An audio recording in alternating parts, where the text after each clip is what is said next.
política, inversión pública, democracia, medio ambiente, desarrollo social y mucho más. De frente con Víctor Hugo Gaibor. Un programa de entrevistas y debates, generando opinión pública. De frente con Víctor Hugo Gaibor.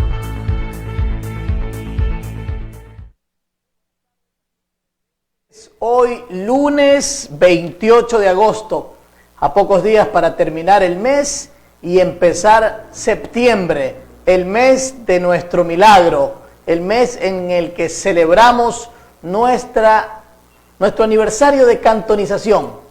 Ya a pocos días y estamos nuevamente en septiembre, octubre, noviembre y se acabó el año, señoras y señores. Muy buenas tardes, gracias por conectarse con nosotros.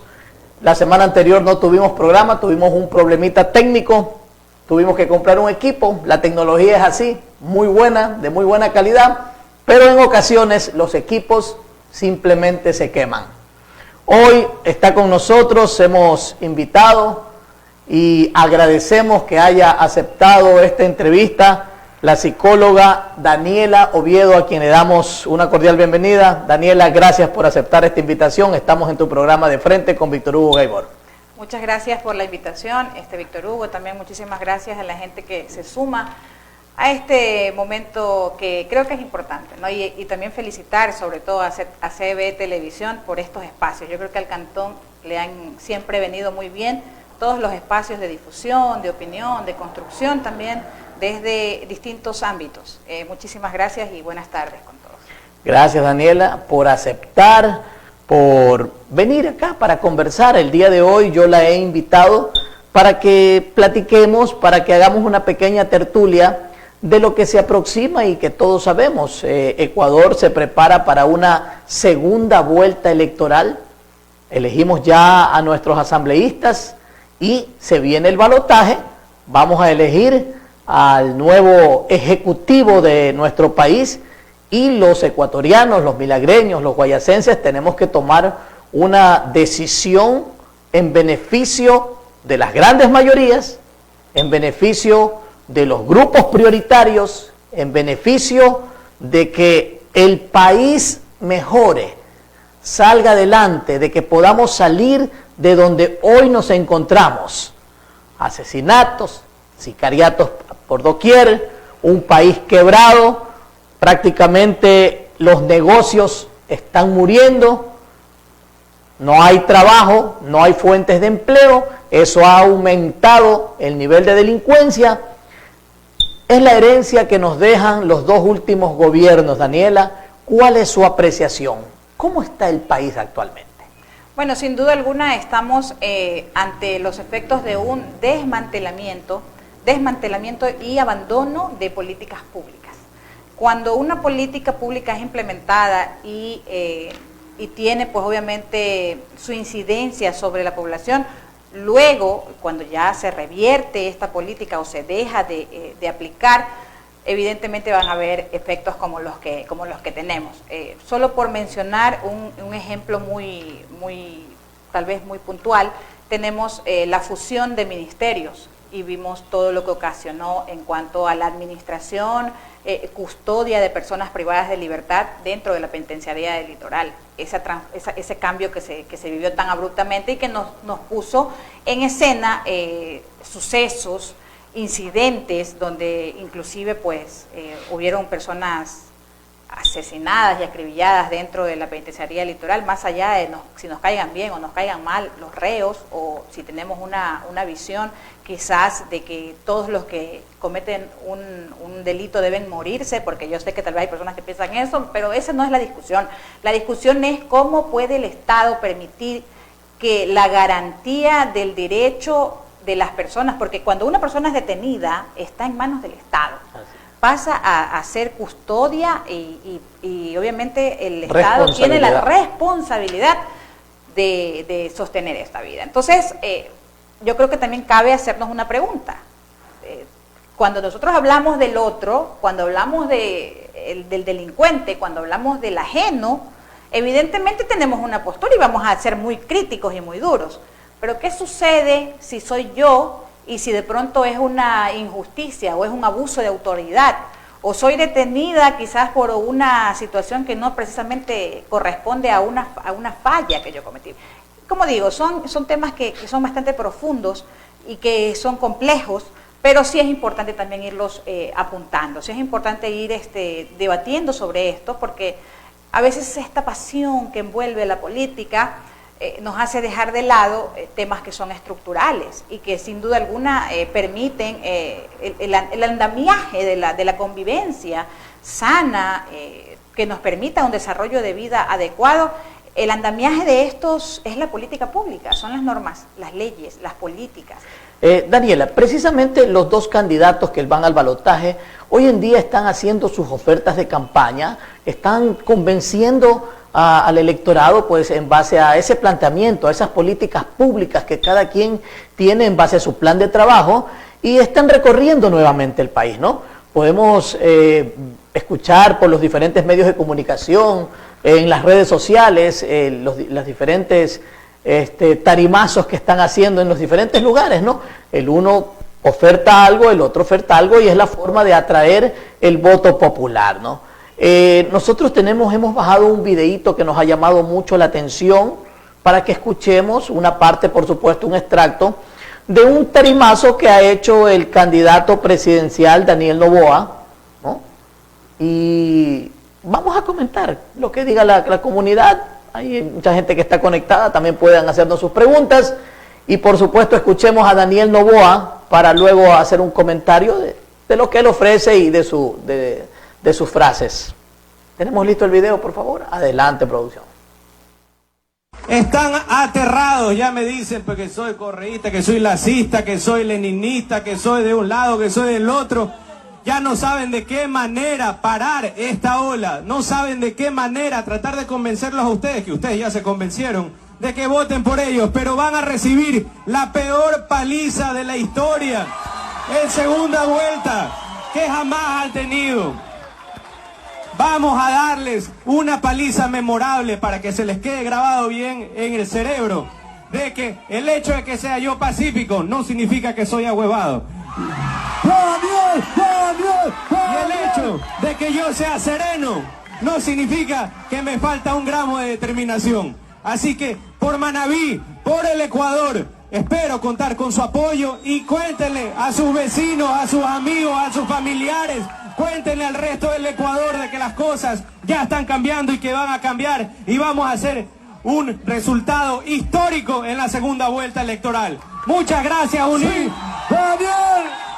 Gracias, Unín, por siempre ser cariñoso conmigo. El amor y el cariño es mutuo. Listo, hemos escuchado al candidato Noboa. Él asegura que lo llaman lacista, leninista, y que el hecho de que él sea pacífico, dice, y utiliza la frase, no significa que sea ahuevado. A ver, no sé por qué el candidato Noboa manifiesta que le dicen o lo llaman lacista o lenicista. El movimiento de Daniel Noboa no tiene ningún número, porque es un movimiento político. Y él hizo una alianza con las listas 4 y las listas 35. Todos sabemos, o por lo menos la gran mayoría que leemos y estamos en contacto con los números o las páginas del Consejo Nacional Electoral, las listas 4 le pertenece al primo de Lenín Moreno. Todos sabemos quién es. Y las listas 35, que antes era Alianza País, le pertenece ahora al expresidente Lenín Moreno. Entonces, ¿quiénes auspician la candidatura de el señor Noboa? Las listas 4 y las listas 35. No tendría por qué decir que le llaman lacista o leninista, porque él está ocupando el partido de estas personas. Inclusive su candidata a la vicepresidencia, ¿no?, que fue funcionaria pública del gobierno que está por terminar, del gobierno del presidente Lazo, y que incluso fue candidata por Creo en su ciudad natal. ¿Qué opina usted de lo que dice el candidato Noboa? Bueno, yo creo que yo creo que la estrategia que tal vez él está intentando hasta cierto punto implementar es usar el término ahuevado, es como para poder conectar con la población, con lo popular, ¿no? Porque evidentemente a él se lo concibe, se lo percibe como un junior, un millonario que seguramente no es que ha tenido mayor contacto con lo popular, con lo cotidiano de la mayoría de ecuatorianos. Eso creo que es algo importante. Se refiere a que una cosa es que él sea pacífico y otra cosa es que él sea, como digo, usando el lenguaje coloquial, diciendo que no es ahuevado. Entonces, él habla, pues él se refiere a que él puede tener un carácter fuerte, que él puede ejercer hasta cierto punto violencia, que también nos deja ahí una estela, al menos, bueno, en mi formación soy psicóloga, una estela una interrogante que tal vez habría que profundizar en eso.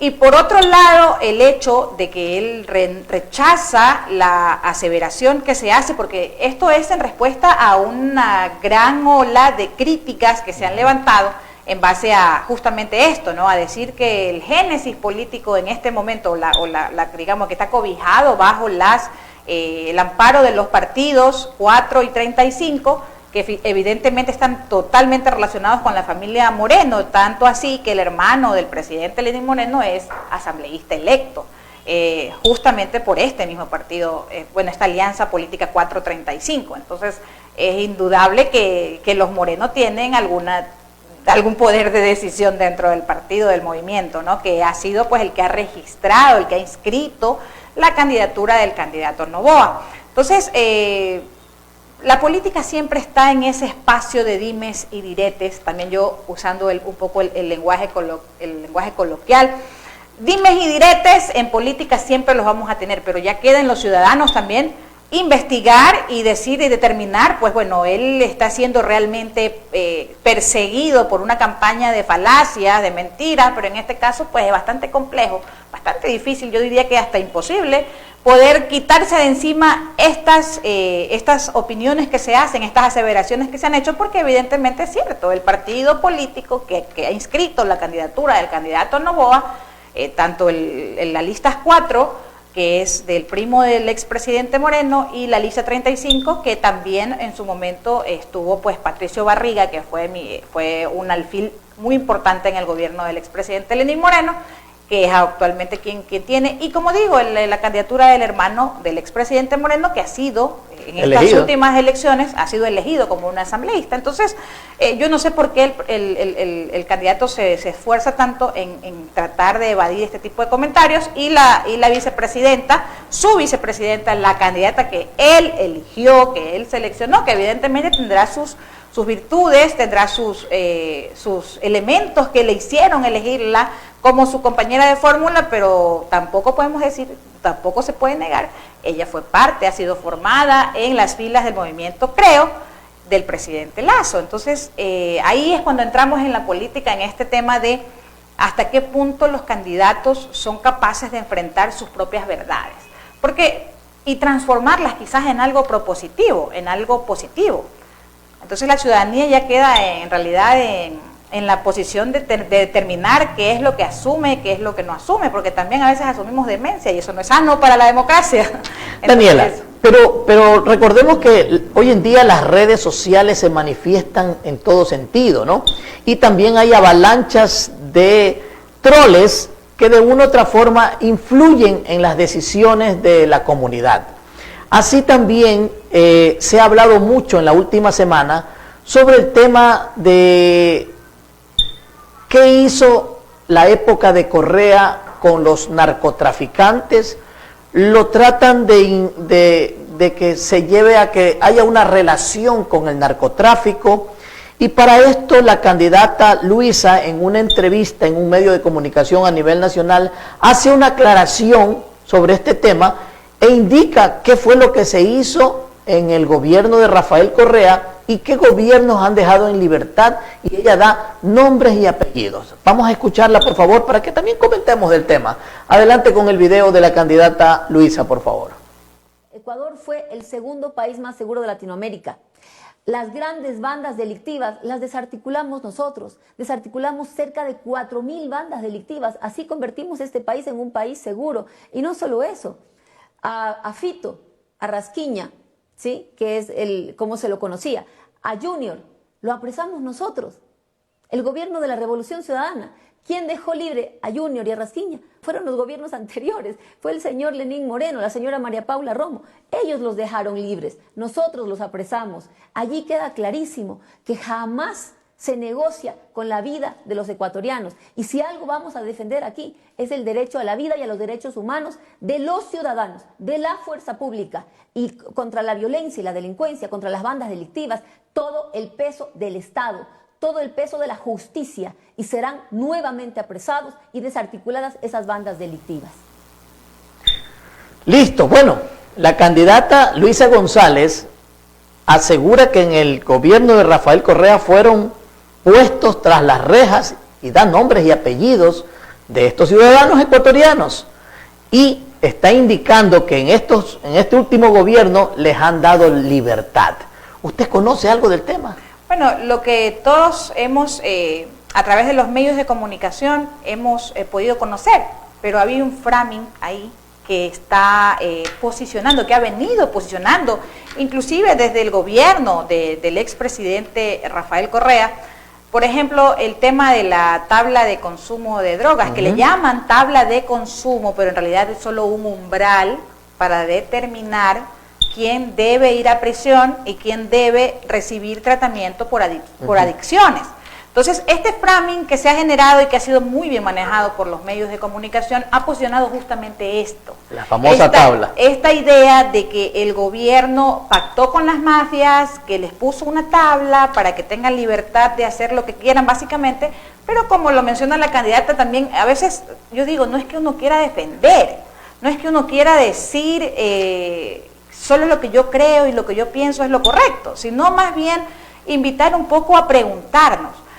Sí, en el gobierno de Rafael Correa, lo menciona la candidata Luisa González, dice, en el gobierno de Rafael Correa apresamos a dos líderes de bandas que son grupos de delincuencia organizada que están ahora causando muchísimo daño en nuestra sociedad, y desarticularon 4.000 bandas. Entonces, estamos hablando que se hizo una política social de intervención que permitió arrancar de las garras de los grupos de delincuencia organizada a los jóvenes, a los niños inclusive, que son el brazo operativo, porque hay que entender que el crimen organizado funciona muy parecido a cómo funcionan nuestras fuerzas de seguridad. Ellos también tienen inteligencia, ellos también están reclutando gente constantemente, porque ellos no son los que, porque una persona no puede ir a hacer 10.000 atracos, pues ellos necesitan 10.000 personas, o bueno, 5.000 para que vayan de 2 en 2 a hacer atracos a distintos puntos, o para distribuir estos estupefacientes y estas sustancias sujetas a fiscalización. Entonces es importante también un poco pensar desde la neutralidad, sin asumir una postura. Si tú tienes un gobierno que apresó a los líderes de las organizaciones criminales que no son nuestras, son organizaciones transnacionales, son organizaciones que llevan drogas desde muchos países hacia mercados europeos y americanos. Si los apresó este gobierno, si desarticuló 4.000 bandas a través de política pública de intervención y de rehabilitación social, si tenías cárceles donde no asesinaban a la gente y donde existía la custodia tanto de los guías penitenciarios, que eran parte de una formación, eso es importante también determinar, o sea, había una escuela que formaba a los guías penitenciarios y que hacía una selección, ¿para qué? Para procurar al menos dentro de la medida de lo posible que sean personas honestas, que pasen por un polígrafo y que sepamos que tal vez no podemos garantizar al 100%, pero por lo menos en la medida de lo posible evitar que incurran en lo que ha sucedido y lo que es de conocimiento público, que entras a la penitenciaría en una intervención, los militares, la fuerza pública, y encuentran hasta cerdos, encuentran tilapias, encuentran aires acondicionados, congeladores. O sea, ¿cómo usted mete un congelador a la pena si no es con el consentimiento de las personas que tienen que hacer los filtros para todo ese tipo de cosas? Entonces, yo lo atribuyo personalmente, y esto es un criterio muy mío, a este framing comunicacional que se ha venido repite y repite y repite. Entonces, tanto el cántaro al agua que lo rompe. Entonces, eso es lamentablemente lo que estamos viviendo, pero como digo, es importante también un poco tomar distancia de todo lo que tenemos, porque vivimos en la era de la información. Esta es sin duda alguna la era de la información, pero no estoy tan de acuerdo con que sea la era de la comunicación. Yo creo que hay mucha información, pero sí la comunicación es responsabilidad de los seres humanos, de las personas, de filtrar lo que recibimos, esa montaña de información que recibimos, y filtrar un poco, ¿no? Y ser críticos, ser muy críticos en lo que haya que ser críticos, pero asimismo también considerar los elementos que están en la mesa y que son evidentes, que no los digo yo, que no los dice Luisa González, que inclusive la DEA reconoció en la gestión de la política pública del Ecuador en cuanto a este tema en su momento. O sea, Ecuador recibió una mención, una felicitación, una palmadita en la espalda, lo estás haciendo bien, para los que aprecian mucho la opinión de los Estados Unidos, ¿no? Daniela, y precisamente hablando de esas manifestaciones o comentarios o críticas por parte de las redes sociales o de los diferentes medios de comunicación, nosotros también hemos bajado un extracto de un reconocido radiodifusor guayaquileño, y que todos sabemos que de una u otra forma tiene una tendencia a cierto partido político, pero que esta vez hace una crítica a la campaña que está llevando el candidato Noboa. Entonces yo quiero que lo escuchemos, por favor, lo compartimos con ustedes, televidentes. Adelante con el video del señor Vicente @Dito. La mayoría de partidos políticos realmente están apoyando la candidatura Daniel Noboa, ¿no es cierto? Daniel Noboa Sin. Ha sido muy aceptado, entró a la segunda vuelta después de una sorpresa, después de este debate, ¿no es cierto? Y entró a una segunda vuelta que fue la sorpresa general porque nadie se imaginaba que iba a ingresar. Después de eso, de la ilusión, comienzan a volcarse una serie de partidos, ¿no es cierto?, a favor de él. Y otros que están en veremos, como el caso del partido del difunto Fernando Villavicencio Construye, que está viendo cómo van a llegar a un acuerdo. Después el Social Cristiano ya se pronunció a favor de ellos, se han pronunciado varios, otros son en Honsner, todavía no se pronuncia, y así sucesivamente. Pero ¿qué es lo que ocurre ante una situación de esta naturaleza? Que el señor Daniel Noboa, hoy por hoy, en estos momentos, ya se cree presidente de la República. Ya está convencido de que va a ganar. Pero es un error terrible, tal es así que cometió la imprudencia, que no se le podría decir de otra forma, de haber nombrado ya personas que iban a ocupar cargos a diferentes ministerios. Y tal es así que una de las personas que va a ocupar cargos, la oposición que no quiere que gane, les comienzan a buscar la quinta pata, mi querido economista, y le sacan de todo. Esas situaciones les hacen un daño terrible, porque el otro que está peleando la presidencia, que son la Revolución Ciudadana, las 5, tiene una estructura en el país política realmente poderosa. Eso no lo podemos negar definitivamente. Que puede en algún momento virar la torta de una u otra forma, pero ellos no se dan cuenta todavía y creen que ya han ganado la presidencia de la República, porque simplemente hay un grupo, hay mucha gente anticorreísta y a lo mejor los votos le van para allá. ¿Quién sabe si esa gente, en el momento que la estructura correísta realmente está ya funcionando, les comienza a mellar la mente y simplemente no votan por los correístas ni votan por Noboa, sino que votan en blanco o votan, simplemente anulan el voto? ¿En qué condiciones queda? Creemos que la campaña de Daniel Noboa en este momento está cometiendo unos errores garrafales, errores de inmadurez. Hoy por hoy nosotros estamos viendo mal la campaña política de Noboa y estamos hasta pensando de que podría llegar a perder. Listo, muchísimas gracias, producción. Regresamos. Dice el licenciado Vicente @ que incluso podría perder la campaña por haberse declarado ganador antes de hora, porque todavía nadie ha votado. Y 2, que está dando nombres de posibles ministros o grandes, o para que ocupen cargos públicos en su administración, y que RC5, que reconoce también que tiene una mega estructura a nivel nacional y una estructura bien organizada, está trabajando en contra de esos nombres para disminuir pues la votación del candidato Noboa. ¿Cree usted que está haciendo un buen trabajo Noboa con este tipo de propuestas? ¿Cree usted que el licenciado Arrobadito tiene la razón? ¿O de pronto un buen trabajo que está haciendo esa organización o esa estructura que dice Arrobadito de RC5 y que reconoce que es una buena estructura a nivel nacional?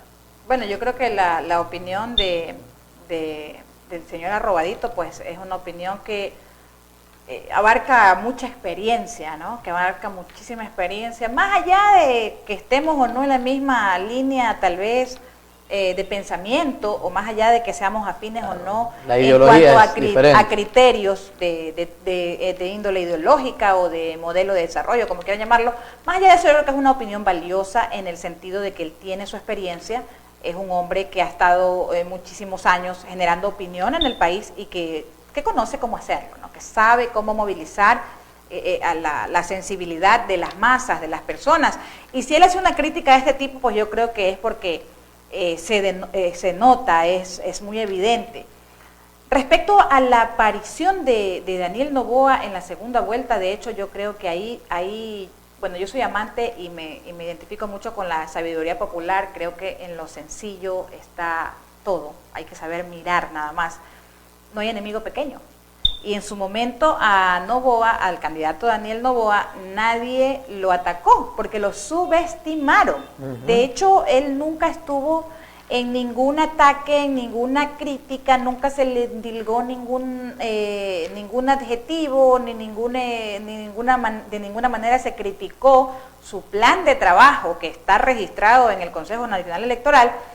Y que también, evidentemente, al él aparecer ya como uno de los dos candidatos, de las dos únicas opciones que tenemos ciertas para votar en octubre, en las elecciones, entonces empieza ya, evidentemente, a indagar sobre todo lo que él ha propuesto, que él ha planteado. Por ejemplo, un tema muy polémico en redes sociales fue el tema de incrementar la edad de la jubilación. Y alguien me dice, no, pero ¿quién te dice que la vaya a reducir? No creo, la verdad. Yo creo que siempre va a pensarse en la ampliación o sea, que si nos jubilamos actualmente a los 60, pues sea a los 65, 70 años, que es bastante complicado. Entonces, este tipo de críticas que se han hecho al plan que el candidato Noboa presentó ante el Consejo Nacional Electoral es a raíz de que él aparece como una opción cierta en esta segunda vuelta. Y si el comunicador, que es el señor Arrobadito, plantea esta confianza, este exceso de confianza que denota el candidato, sin duda alguna, es porque evidentemente quizás no soy yo quien para decir si es un acierto o si es un error, pero si me preguntan si yo estuviera en esa situación, tal vez no lo asumiría como tal, porque en este país el balotaje es completamente distinto a la elección cuando uno tiene 8 opciones. Es como cuando usted va a un centro comercial, si usted tiene para escoger 8 carteras, usted va a mirar tal vez una menos que otra, y va a haber una que le llame la atención al inicio, usted la va a ver mucho, y tal vez no vio que había una ahí que estaba y no la miró, pero si le ponen solo 2, usted se va a fijar más en los detalles de cada una, y va a tener la posibilidad de analizar fija y detenidamente con cuál se queda. Y no estoy diciendo que, no estoy bajo ningún concepto tratando de comparar carteras con candidatos, porque creo que ese es uno de los problemas que tenemos, que es guapo, que habla bonito, que habla fuerte, o que es guapa, que es joven, y por ahí no va la cosa. Yo creo que sí es importante detenernos a analizar los planes que se presentaron ante el Consejo Nacional Electoral. ¿Por qué? Porque sujetos a eso están los candidatos. Es decir, yo en el discurso puedo decir maravillas. Pero si no cumple. Pero si no cumplo, no tengo ninguna obligación de hacerlo. Yo estoy obligado u obligada, en el caso de ser candidata, a cumplir lo que yo presenté en el tribunal, en el Consejo Nacional Electoral. Eso es lo que yo debo cumplir con el pueblo ecuatoriano. Lo que yo diga en tarima, mire, es tal cual como un show de tecnocumbiera. Así es. No tiene ninguna validez. Y no lo digo peyorativamente a las tecnocumbieras, porque siempre regalan espectáculos muy, muy alegres, pero no es lo que buscamos en la política del Ecuador, pues, ¿no? Entonces, hay que hacer las cosas de una manera distinta si queremos resultados diferentes, porque hemos venido en elecciones tomando decisiones de manera visceral, y eso es justamente lo que nos tiene en la situación en la que estamos ahora. También hay que hacer un poco de mea culpa de parte del pueblo ecuatoriano al momento de elegir a los representantes, ¿no? Daniela, existen muchos memes, ¿no? Como decíamos, hoy en día el tema en las redes sociales se dispara por todos lados, ¿no? Por ejemplo, se habla de que Luisa tiene un hijo del expresidente Correa. También se habla de que ya no son Florindas, que ahora son María las del barrio enamoradas del niño rico. ¿Qué has visto, por ejemplo? ¿Cuál de esos memes o qué meme te ha llamado la atención, algo por ahí, de todo lo que las redes sociales nos dan? Bueno, a mí me gustaría muchísimo también aprovechar este momento para poder posicionar la violencia política. O sea, la política tiene implícita una violencia que creo que nos hace daño. Más allá de si atacan al candidato por el cual yo voy a votar o el candidato que me gusta o el que no me gusta, yo creo que esto sí hay que pararlo, porque, por ejemplo, en el caso de Luisa González, yo no me quiero imaginar lo que debe ser para un niño, porque mi mamá es candidata. ¿Cómo le han dado? Pero mi mamá, o sea, yo escucho de pronto que mi papá no es mi papá, sino que es el presidente Correa. O sea, pónganse por favor en los zapatos no de la candidata González, pónganse en los zapatos del niño. Así es. Y del niño sufriendo seguramente bullying de parte de sus amigos. Ah, tú eres hijo de... Por favor, señores. Entonces, ¿qué esperamos? ¿Qué esperamos como país si caemos en estas dinámicas? El candidato Noboa tiene denuncias por violencia contra su ex esposa. Entonces, todo esto se maneja de una forma irresponsable, que tampoco está bien. Por eso digo, no es ni para favorecer al uno ni para perjudicar a nadie, pero sí hay que ser más responsables con lo que decimos. Ahora hay los memes del Quaker, de la Yerba Luisa, que son graciosos. Eso sí, yo creo que es bonito porque eso es parte de nuestra política. Del folclore ecuatoriano. Del folclore ecuatoriano, de lo que he visto. Por ejemplo, dicen el Quaker, la Yerba Luisa, que la Yerba Luisa es medicinal, que el Quaker en cambio no sube el azúcar, o dicen que el Quaker te da fuerza y que la Yerba Luisa es insípida. Entonces, vemos ese tipo de cosas que sí son interesantes porque también se va construyendo la cultura, ¿no? Se va construyendo esta realidad, esta personificación de la ecuatorianidad como tal.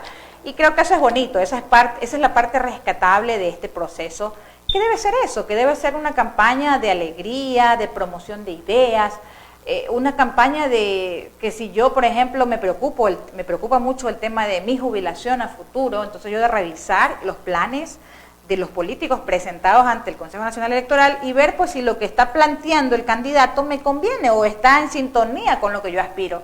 No debería convertirnos en enemigos, porque si yo quiero jubilarme a los 60 y quiero que el IES se mantenga fortalecido y fuerte, y alguien tal vez dice, ¿sabes qué? Mira, privatizar el IES es la mejor opción, y yo te voy a decir, ¿sabes qué? No estoy de acuerdo con eso, yo no creo que privatizar el IES sea la opción, porque las aseguradoras privadas en la época del COVID dejaron morir a muchísima gente, entonces no confío en la seguridad privada, porque tenemos un antecedente, pero respeto lo que tú dices, y si tú quieres un seguro privado y tienes las posibilidades de tener un seguro privado que no tenga una visión solidaria, sino que sea un seguro nada más, contrátalo particularmente y esa es tu contribución a la sociedad. O sea, nos falta un poco estos acuerdos. Yo creo que sí sería importante y esperemos algún día llegar a estos consensos, a estos mínimos aceptables de parte de todos los ecuatorianos para poder lograr acabar con este tira y jale, la violencia, como digo, la violencia política que es terrible y que lamentablemente no es que nos victimicemos, pero sí evidentemente nos ataca de manera mucho más fuerte a las mujeres. Las mujeres en política lo tenemos muy complicado, Víctor Hugo, porque las mujeres en política no nos bajan de ya saben qué, ¿no? Y la reputación de los políticos varones siempre es la mamá, o sea, siempre son hijos de. Nosotras somos las P y los políticos varones son hijos de P. O sea, las mujeres recibimos en gran parte, en un mayor porcentaje la violencia dentro de este ámbito político. Es muy delicado y por eso hay mucha gente que no da ese salto y no incursiona porque es muy violento, es muy difícil. Daniela, ¿cómo quisieras tú que se dé el debate político ahora que va a la segunda vuelta? ¿Qué te gustaría escuchar de los candidatos y que se pregunten de pronto entre ellos para que enriquezcan a la comunidad y se pueda tomar una decisión? Bueno, y refiriéndonos a la dinámica o a la metodología que se eligió para el debate, me parece que estuvo sobreactuadísimo. O sea, a ver, Si los políticos hicieron su plan de trabajo, son ellos los que están haciendo las propuestas para el Ecuador. Entonces, manejarlo por ejes. Es decir, en el eje económico, ¿qué es lo que usted va a hacer? Correcto. Y hable. Pero si hay una moderadora que me interrumpe cada vez que estoy hablando, se supone que es la audiencia la que determina si lo que el político dice en su momento de intervención en el debate, es la audiencia la que determina si el político dijo o no dijo cosas relacionadas a al tema que estaban tratando. O sea, me pareció terrible, y eso es una opinión muy personal. La dinámica La dinámica que se manejó en el debate, los moderadores interrumpiendo todo el tiempo, no me parece. O sea, yo creo que la democracia se construye de maneras distintas. La democracia se construye, en primer lugar, dándole el protagonismo a los protagonistas. O sea, el moderador no puede ser protagonista porque es moderador, no es protagonista. Protagonistas son los candidatos, que deben exponer su plan en cuanto a los ejes.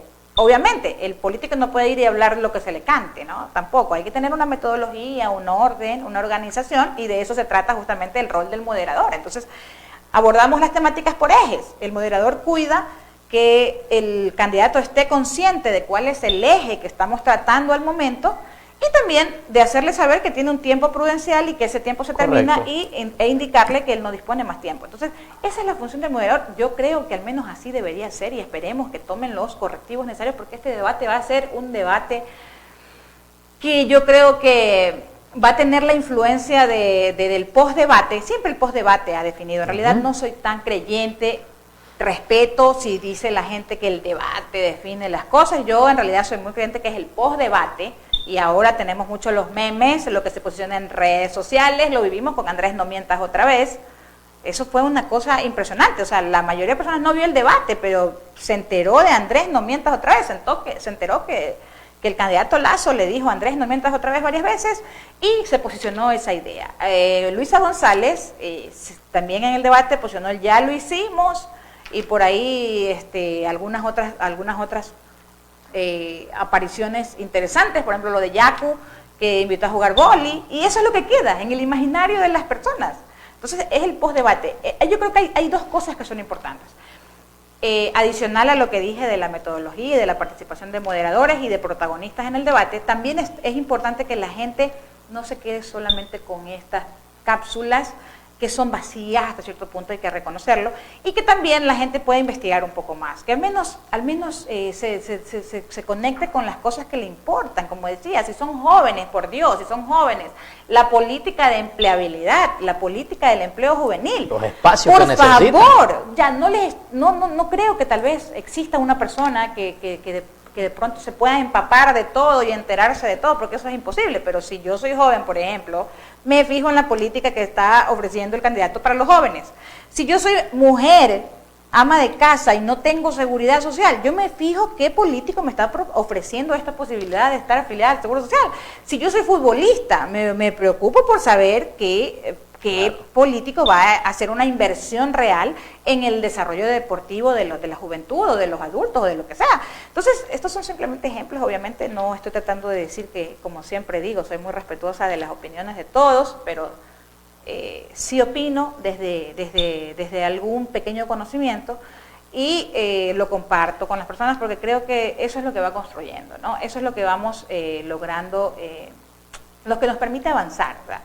El ser humano como tal sí tiene que ir escuchando a otros para también entender y saber por qué el otro siente lo que siente, por qué el otro piensa lo que piensa, porque también tenemos mucha desinformación. Daniela, dos respuestas rápidas. ¿Cómo ve usted el Ecuador de aquí a 5 años con Luisa presidenta? ¿Y cómo ve usted al Ecuador en estos próximos 5 años con Daniel Noboa en la presidencia? Bueno, primero, siempre voy a ser una persona positiva, y creo que siempre debemos aspirar y esperar lo mejor de la vida. A manera personal, quizás en el desarrollo de mi vida me he inclinado siempre porque el 1% acumule muchísimo dinero versus el 99% en la miseria. Eso no me parece, para mí eso no es éxito, no lo considero exitoso. Yo creo que si las personas pueden sostener su desarrollo personal, ese es mi modelo. Entonces, ¿Cómo veo el Ecuador en 5 años?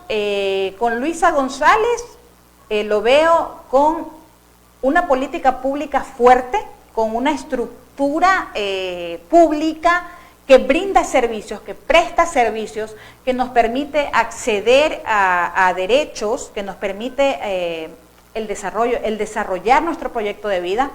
No lo veo como el paraíso, porque creo que el paraíso es la promesa que tenemos después de morir, pero sí lo veo como un país que está al menos organizado en el sentido del desarrollo de políticas públicas, de la implementación de políticas públicas, el acceso a servicios, donde me veo sacando mi cédula de identidad y te la entregan en ese momento, donde veo que necesito viajar de urgencia porque un familiar mío me pasó, vas a sacar un pasaporte. Mi sobrino falleció en España y sacar un pasaporte es una cosa pero colosal. Sacar un pasaporte es complicado, es muy difícil. Pero bueno, entonces eso lo veo en 5 años, al menos lo veo bien. Veo también una política pública que mantiene a los niños en las escuelas. Veo una política pública que permite que la Policía Nacional cuente con insumos para poder brindarnos el servicio de seguridad a la ciudadanía.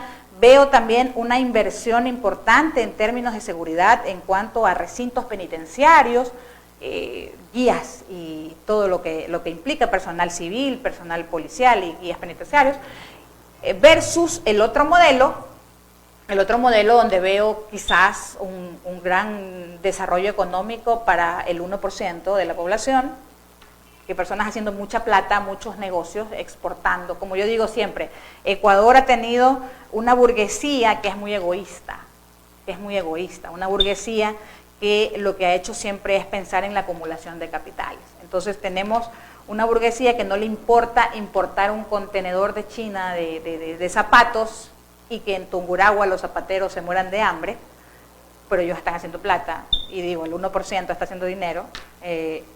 Un Ecuador donde en las haciendas y en los lugares donde se desarrolla producción agrícola, la gente está siendo explotada, y subimos la productividad.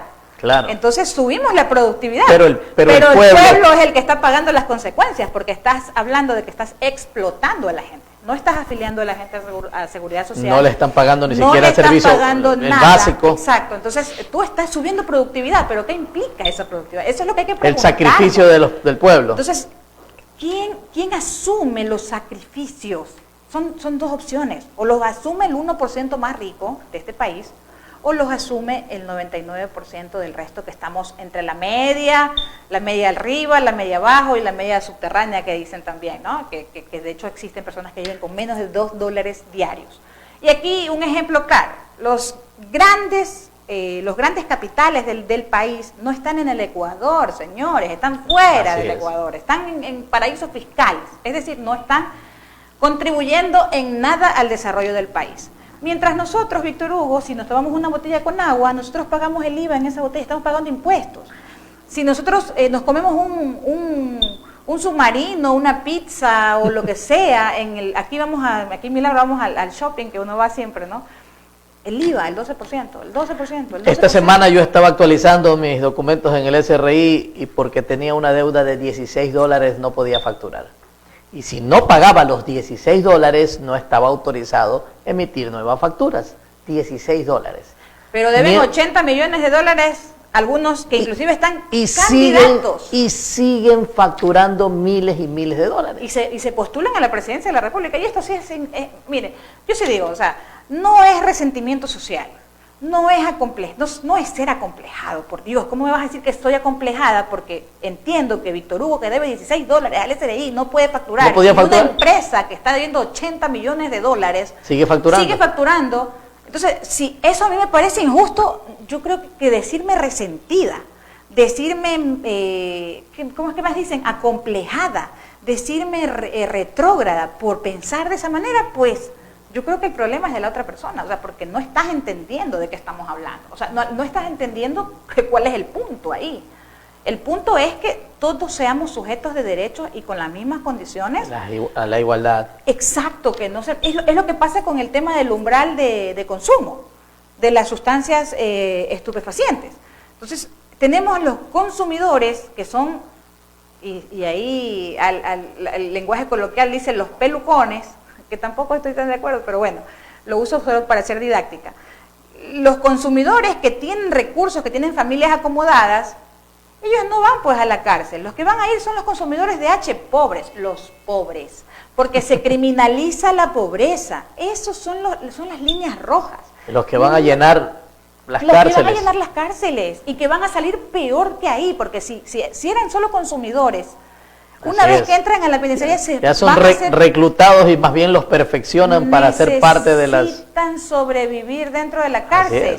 Y para sobrevivir dentro de la cárcel tienen que unirse a una banda. Entonces, eso no es que uno alcahuetee o que uno quiera, es la realidad, señores, eso es la vida. O sea, el mundo no es como yo quiero, el mundo es como es. Y la realidad es como es. Entonces, la política pública no puede ser hecha a una utopía, a un mundo perfecto, al mundo con hitos, suelo decir yo. La política pública tiene que abordar problemáticas reales y plantear soluciones prácticas a esa realidad que tenemos. Obviamente se ajusta a la política, ¿no? Porque evidentemente si llega una intervención en un grupo de personas, vamos cambiando las conductas y luego ajustamos la política, pero no al revés. O sea, no es que el sálvese quien pueda y los que queden vivos, claro, vemos qué hacemos.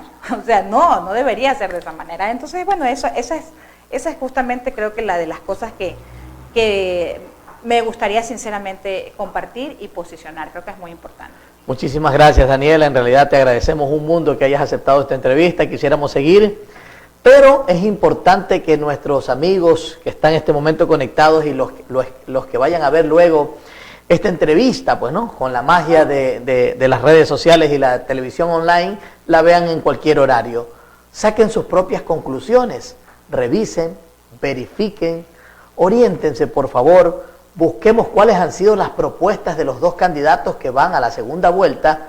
Leamos esas propuestas, no la que dicen las redes sociales, no los comentarios de Juanito ni de Pepito.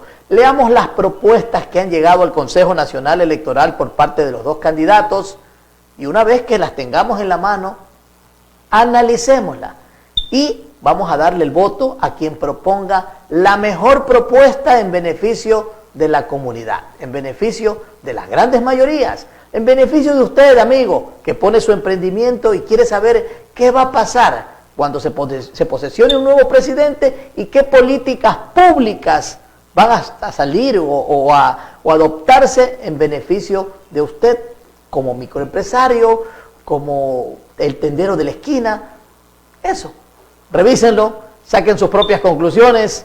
Muchísimas gracias, Daniela, y esperamos tenerla nuevamente por aquí pronto. Y recuerden, solo es cuestión de analizar el panorama. Escuchemos, leamos, orientémonos, autoeduquémonos, amigos. Ese es el rumbo para buscar días mejores. Gracias a los amigos que han estado conectados. Saludos a Gardenia, que siempre está con nosotros. Don Norberto Camino. Saludos, Norberto, mi amigo de toda la vida. Por ahí está también Javier Tutibén haciéndome de la mano. Gracias, Javier, por estar conectados. Muchísimas gracias, Daniela. Muchísimas gracias a todos y a los que van a ver esta entrevista después. Gracias. Esto es De Frente con Víctor Hugo Gaibor. Recuerden, el 15 de octubre, en nuestra decisión y con la rayita que vamos a marcar, estará el rumbo de nuestro país. Muy buenas tardes. Hasta la próxima semana. Gracias. Política, inversión pública, democracia, medio ambiente, desarrollo social y mucho más. De Frente con Víctor Hugo Gaibor. Un programa de entrevistas y debates. Generando opinión pública. De Frente con Víctor Hugo Gaibor. El nuevo medio digital.